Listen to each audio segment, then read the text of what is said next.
Sweet. So yeah, my name's Cody. I'm the lead designer. We're here today to talk to you about Cardbound.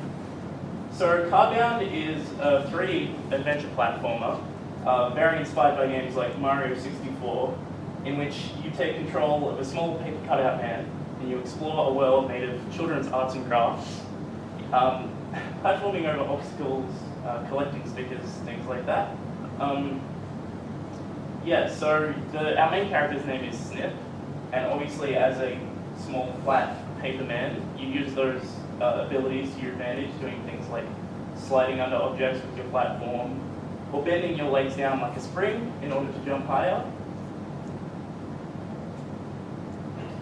I'm James, one of the programs Cardbound. Our main two focuses are play movement and camera. With play movement, it needs to be highly customizable and with quick iterations, so the designers can fine-tune movement exactly how they want to get that really good feel. There are technical issues with the game, with the character being so thin. It's going to be hard to have accurate collision detection and resolution. There is a solution we theorized between myself and two AI features, but that raises other issues and we haven't finalized the actual implementation yet. Second, focus with the camera. It has to be dynamic, anti-clipping, and cinematic functionalities. So dynamically changing view to emphasize platforming challenges and have focusing on certain in-game events. This was going to be way too hard to implement in code, so we decided to go with cinemation and timeline in 2017 engine to help cut down scope. So, hi everyone, my name is Jackie, I'm one of the artists. This is Dion, the other artist for Cardbound. So, our game is inspired by mainly Nintendo games, like some of the things like Bubble, Super Mario Color Splash, the new Yoshi game especially, which was announced in this year, has definitely got a lot of things that we'd love to implement, and some bits and pieces from Nintendo too. We feel as these games have created a really similar look and feel that we'd love to be able to implement in Cardbound ourselves. As mentioned before, the game is set in the mind of a child, so we thought for art it would only make sense to mirror this setting with a world made of arts and crafts, which is an activity that I feel like a lot of us have done in our own childhoods. In terms of the more technical art side, we're going to use an EVR pipeline, which will hopefully really differentiate those metallic objects from the generally more kind of flat paper, cardboard type of materials. We plan on using a lot of modular assets to create a diverse world, as well as using shader boards to create customizable and reusable paper materials, so we can just apply that to as many different assets as possible. So in terms of what we'd like to achieve overall, we really want to capture that feeling that we all got as kids playing our first 3D platformers, that sense of childhood wonder. And we think combining this with our childlike art style as well will definitely do this. Obviously scope is a major issue, so for what we're planning a simple tutorial hub area and then one single polished level to follow on from that. Ultimately Cardbound will be a game where you run, jump, slide, glide, collect these special metal objects that I think James mentioned when I was out of the room, and defeat metal pointy enemies. So we've got a small gameplay demo that we'd like to show.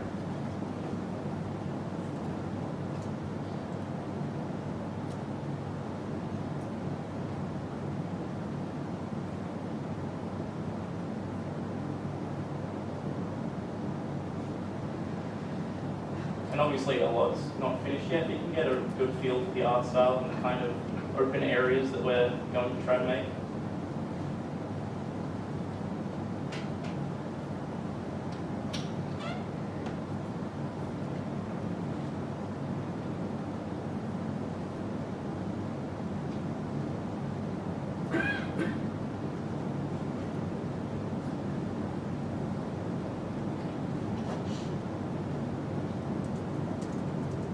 And the main thing we want to place emphasis on, obviously, is the character is the focal point of the game. So a lot of scope and time is going to go into getting those animations correct and making everything just feel really nice to play.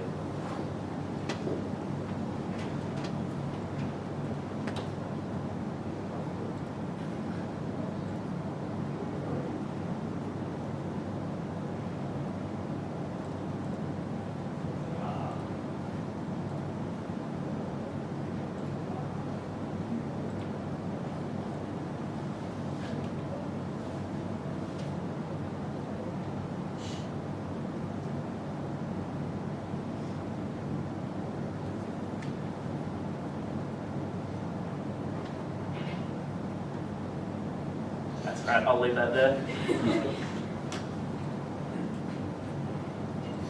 So yeah, that's everything. Any questions? What are the team members? Like, how many programs?